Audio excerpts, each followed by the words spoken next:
As your submissions for the Project 1 proposal were recently graded, I wanted to just go over how you should choose your profile to analyze.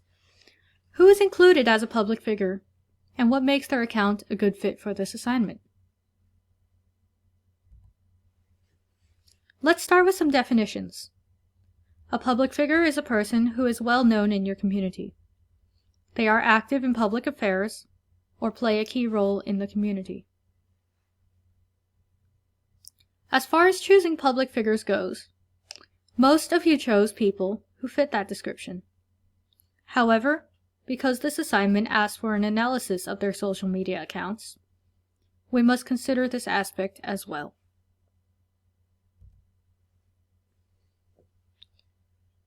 Because the assignment asks for a rhetorical analysis of a public figure's social media page, we need to ensure a few things.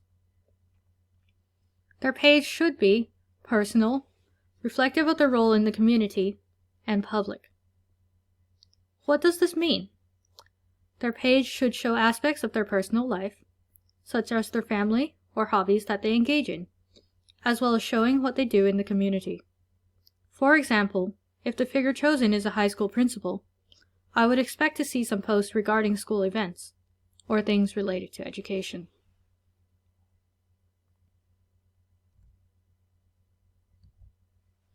The page should not be a company or corporation's page, advertising or indirectly advertising themselves or their campaigns or businesses, or not a social media page. The page should focus on the person that you want to conduct the rhetorical analysis on, rather than the company that they work for or run, as that would not allow for us to know much about the person. The same can be said about a campaign page, which would do their best to show the person in a positive light, but is largely about marketing the person, rather than letting us know about their personal life, i.e., outside of work. Here are some good examples of social media accounts.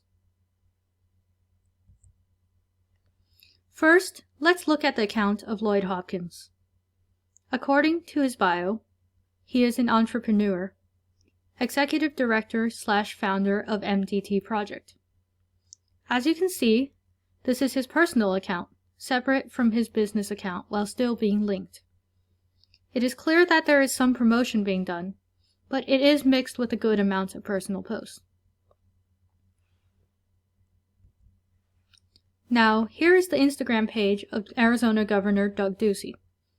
Despite this being a verified account and having a good amount of posts about his career, there are still personal posts, such as the one in the top row, showing his family, which allows for followers to glimpse some insight into his life. This page is not advertising Ducey, but allows for engagement from followers.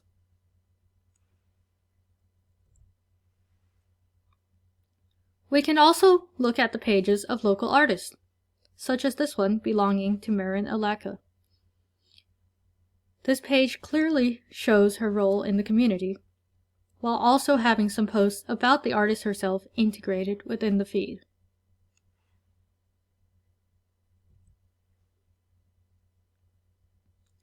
These are the type of posts we should expect to see. The post on the left reflects the person's role in the community, but retains a more casual, personal kind of tone to it. The one on the right is a family photo, which lets followers gain insight into the person's life. This lets followers engage more with the post and gives a less corporate feel to the page.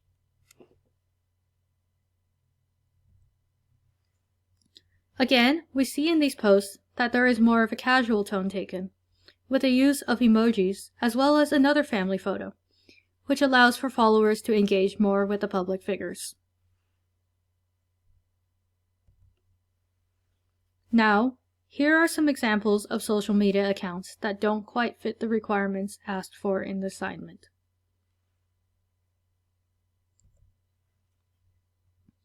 Let's start off with one that may not seem all that obvious to everyone. This is the social media account of Anthony Williams, a trader. At first glance, it may look like the accounts featured under good examples. But the issue with this one is that the posts are more geared towards marketing his brand rather than focusing on his personal life. This makes it difficult to conduct a rhetorical analysis on his account. Next, let's look at the account for Arlene Chin.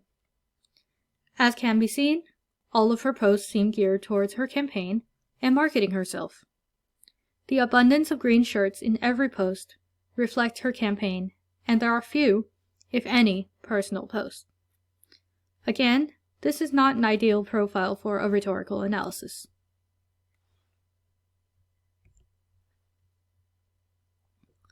Now, these are pages dedicated to businesses or organizations instead of a single public figure.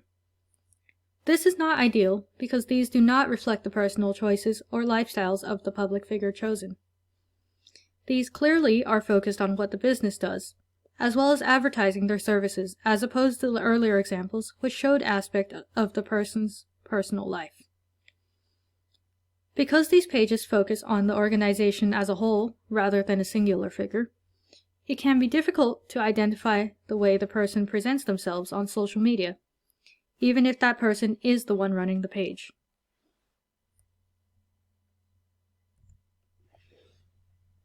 Finally, the submission has to be a social media page, and not just the profile of the person on a website.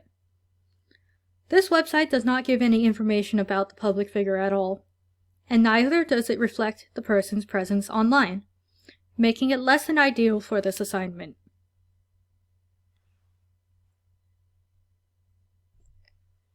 Thank you for watching, and I hope this helps with writing your rhetorical analysis.